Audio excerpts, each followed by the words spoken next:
Oh, in Genesis chapter 37, verses 9 to 11, and I won't turn to it, but Joseph goes to his mother and father, and he tells them that he's had a dream. Now, he's already told them he'd had one particular dream. Now he goes to them with a second dream, and he said to them, I saw the sun and the moon and the stars bowing down to me. Now, his father got very indignant. He believed that his son was special and he favoured him. But he got very indignant and he immediately interpreted it. He said, what, are you saying that I and your mother and your brothers are going to bow down to you? Now, this is the first time to my knowledge where the interpretation is given concerning these things. And there's a kind of a law of first mention in the Bible where something is first interpreted this way. That's the way you need to look for the interpretation thereafter. And so what we have is the man saying that you are my father, you're like the sun, and my mother, you're like the moon, and my brothers, you're like the stars. And he's saying the constellations are going to bow down to me. And that's a pretty offensive thing for a young fellow to say, but he was really only telling his dream from God. But his father interpreted it correctly, and in fact the day came, we know, when they all went down to Egypt, the whole 70 of them, of the family, went down into Egypt, and what happened? He was the Prime Minister next to Pharaoh, and they bowed down, they gave him due honour as the Prime Minister of Egypt. So there's the interpretation. Isaiah chapter 13, it talks about Babylon, God dealing with Babylon that day. It talks about God causing the sun not to shine and the moon turning into darkness. It talks about God shaking the heavens and things like that. And it's a prophetic word about what God's going to do with Babylon. Then in Ezekiel 32, God uses the same kind of language through the prophet to talk about what he's going to do to judge Egypt. So when we read about this, the awesome significance, it's really that the day of the Lord really is a day when God is going to bring to an end to a particular era.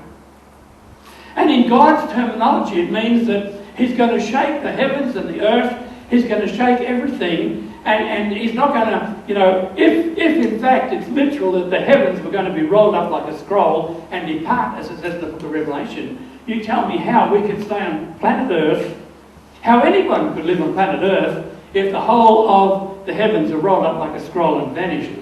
Straight away the moon gone, there'd be no real gravity, We just go floating off into space and so on. And so basically there'd be no tides without the moon.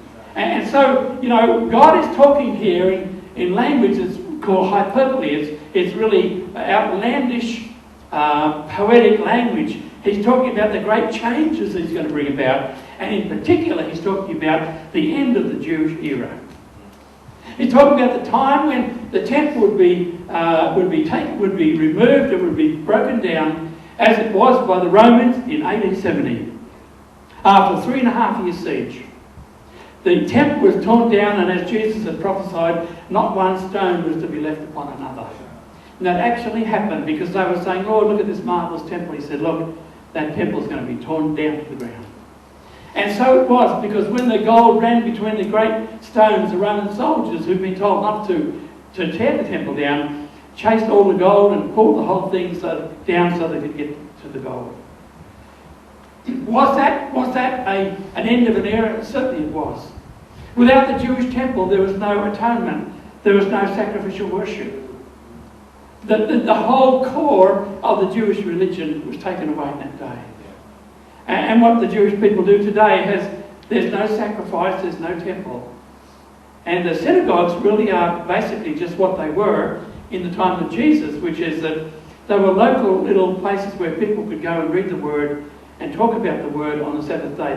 There were so many of them because if the Jews travelled walked about more than about half a mile, they were seen to be travelling on the Sabbath. So these little synagogues went up, these little gathering places, that's what the word means, went up in every neighbourhood, and the local neighbourhoods came together and they shared the Word of God and shared what God had been doing in their lives, pretty much like we do. In fact, the church is based not upon temple ritualistic worship, it's based upon the synagogue worship. The table of communion, the Lord's table we don't actually have a communion table, we used to, but it's up the back there now. But basically that's based upon the synagogue type of meeting or gathering where people share their experiences and share what God's saying to them from His Word. And so there was an awesome significance. And so what God was going to do, He wasn't going to just take away the temple, and He called in the parable in Matthew 22, He talked about my army coming, that the king would send his army and his army would destroy that city and so on. And it's an obvious reference to what was going to happen 40 years after Jesus was crucified.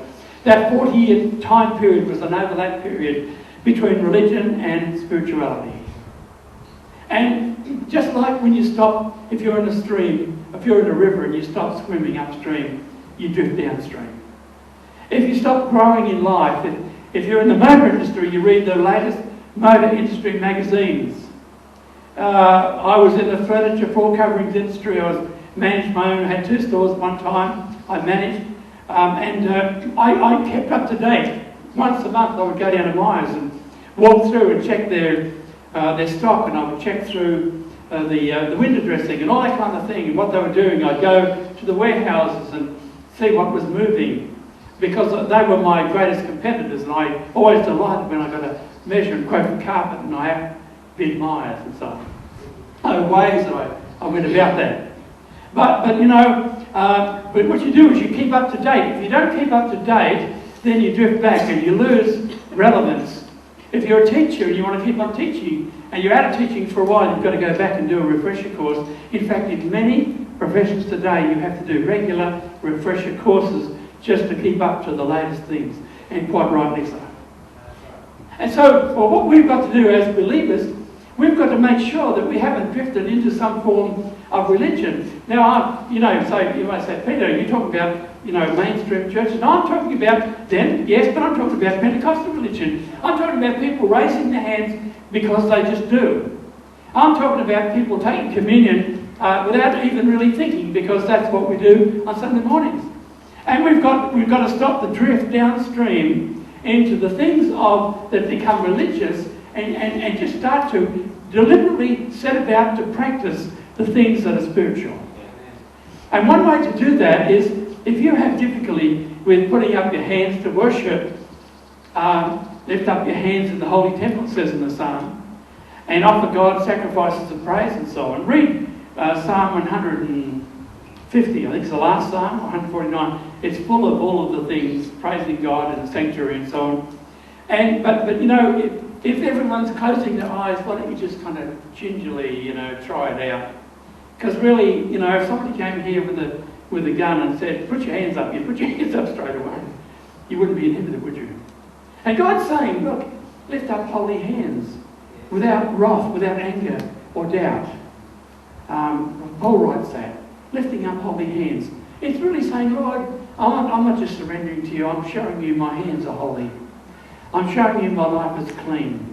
And the most sensitive part of my whole arm and hands is the middle of my palm. That's so sensitive, And if you're going to feel God, if you're going to sense the Spirit of God, most likely it's going to be in that area of your life.